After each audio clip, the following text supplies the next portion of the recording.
చూస్ country delight, live better. ఇప్పుడే country delight app ని download చేసుకోండి.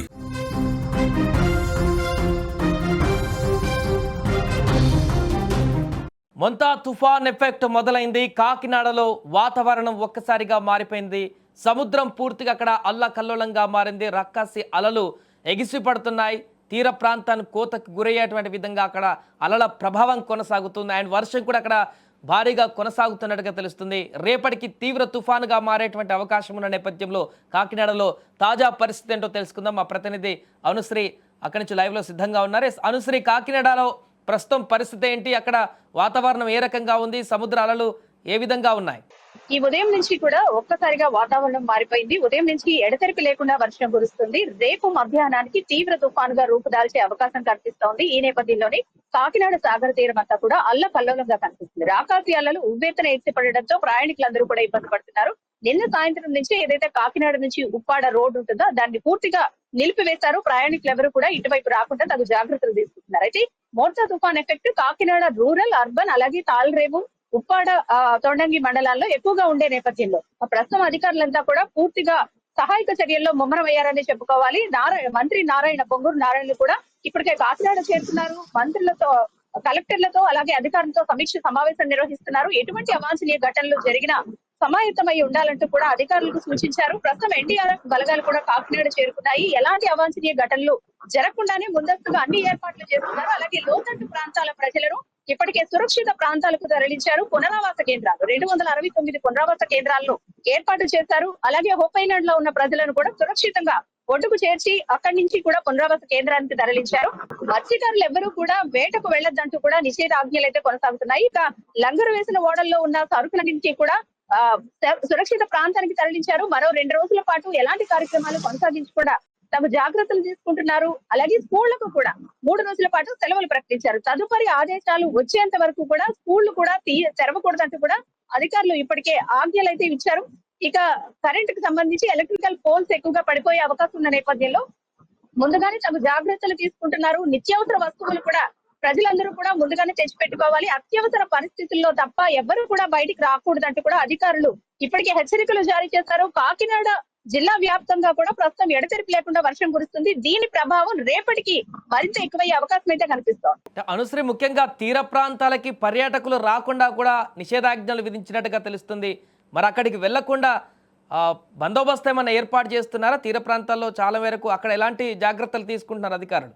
సాధారణంగా కార్తీక మాసం అంటే కార్తీక సోమవారాలు సముద్ర స్నానం చేసేందుకు చాలా మంది సందర్శకులు, యాత్రికులు వస్తూ ఉంటారు. అయితే ఈ తుఫాను నేపథ్యంలో ఏదైతే నిన్న మధ్యాహ్నం నుంచి కూడా సముద్రం లోపలికి ఎవరిని కూడా అనుమతించడం లేదు. కాకినాడ నుంచి ఉప్పాడ వచ్చే రోడ్డును బ్లాక్ చేయడమే కాకుండా బీచ్ కు వెళ్లే 3 ప్రదేశాలు ఏవైతే ఉన్నాయో 3 మార్గాలను కూడా పూర్తిగా నిలిపివేశారు. అలాగే పోలీసులంతా కూడా ప్రస్తుతం డ్యూటీల వారీగా ఇక్కడ నిఘానైతే కొనసాగిస్తున్నారు. ఉప్పాడ వచ్చినప్పుడు ఈ రోడ్ అంతా కూడా కోతకు గురవుతుంది. ఉవ్వెత్తున ఎగిసి పడుతున్న ఈ రాకాసి అలలకు రాళ్లు సైతం ఎగిరిపడే అవకాశం ఉంది. ప్రయాణికులు గాయాల పాలయ్యే అవకాశం కూడా ఉన్న నేపథ్యంలో ప్రస్తుతం అయితే కనుక ఈ రోడ్ను పూర్తిగా బ్లాక్ చేయడం అయితే జరిగింది. మొంతా తుఫాన్ అనేది తీరానికి ఎప్పుడు తాకే అవకాశం ఉంది అనుశ్రీ? ఆల్రెడీ వచ్చిందా?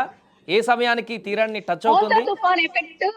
మోంతా తుఫాన్ ఎఫెక్ట్ ఇప్పటికే కాకినాడ తీరానికి 680 కిలోమీటర్ల దూరంలో కేంద్రీకృతమైనట్టు కూడా అధికారులు చెబుతున్నారు. దీని ప్రభావంతో 90 నుంచి 110 వరకు వేగంతో గాలులు వీసే అవకాశం కనిపిస్తున్నట్టు అధికారులు చెబుతున్నారు. అయితే ఈ మోంతా తుఫాను ఈ రోజు రాత్రికి దిశ మార్చుకునే అవకాశం ఉందంటూ కూడా అధికారులు సూచిస్తున్నారు. ఒకవేళ ఈ తుఫాను దిశ మారితే కనుక కాకినాడపై పెద్దగా ప్రభావం చూపదంటూ కూడా అధికారులు ప్రస్తుతానికి చెబుతున్న నేపథ్యంలో తుఫాను తీరం అయితే దాటే వరకు కూడా మనం ఈ ఎక్కడ కేంద్రీకృతమైంది అనేది ఎప్పుడు కూడా లైవ్ లో అప్డేట్ ఇస్తూ ఉన్నారు. ప్రస్తుతం అయితే కనుక కాకినాడ తీరానికి 680 కిలోమీటర్ల దూరంలో అయితే ఈ తుఫాను కేంద్రీకృతమైంది. అయితే ఇది దిశ మార్చుకునే అవకాశం ఉందంటూ కూడా అధికారులు సూచిస్తున్నారు. ఒకవేళ దిశ మార్చుకుంటే గనక కాకినాడ జిల్లాకు పెద్దగా ఎఫెక్ట్ ఉండదంటూ కూడా అధికారులు చెబుతున్నారు. సంబంధించి ఎలాంటి జాగ్రత్తలు తీసుకున్నారు? వారు 2-3 రోజుల పాటు సముద్ర వేటకు వెళ్ళకపోతే ఇబ్బందులు ఉంటాయి. పునరావాస కేంద్రాలకు తరలిస్తున్నట్టు కనపడుతుంది. వారికి ఏమైనా భరోసా ఇస్తున్నారు అధికారులు? వారికి ఎలాంటి జాగ్రత్తలు చెప్పారు?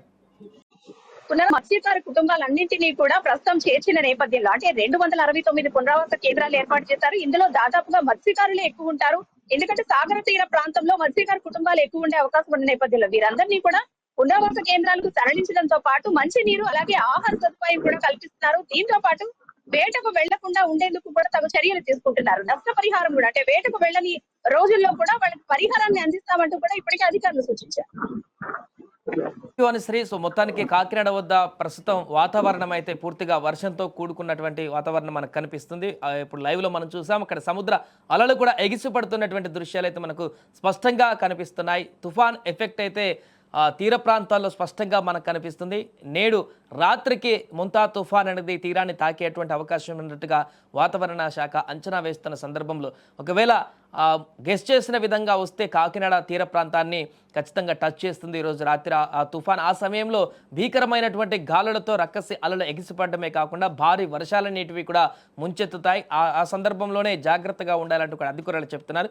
ఒకవేళ దిశ మార్చుకున్నట్లయితే గాలి వేగంతో దిశ మార్చుకున్నట్లయితే కొంత యానం వైపుగా పయనించేటువంటి అవకాశం ఉంది ఈ యొక్క తుఫాన్ ఎఫెక్ట్ అనేది కూడా చెప్తున్నారు. ఏదేమైనా కూడా ఆంధ్రప్రదేశ్ తీర ప్రాంతానికైతే ఈ యొక్క ముంతా తుఫాన్ అనేటువంటి ఎఫెక్ట్ అయితే కనిపిస్తుంది ఈరోజు రాత్రి. అది ఏ సమయానికి తీరాన్ని ఏ విధంగా దాటుతుంది అనేది మాత్రం వాతావరణ శాఖ ఇప్పటికీ అంచనా వేస్తుంది. దీనికి సంబంధించి ప్రభుత్వం కూడా అన్ని రకాల ఏర్పాట్లు కూడా చేసింది.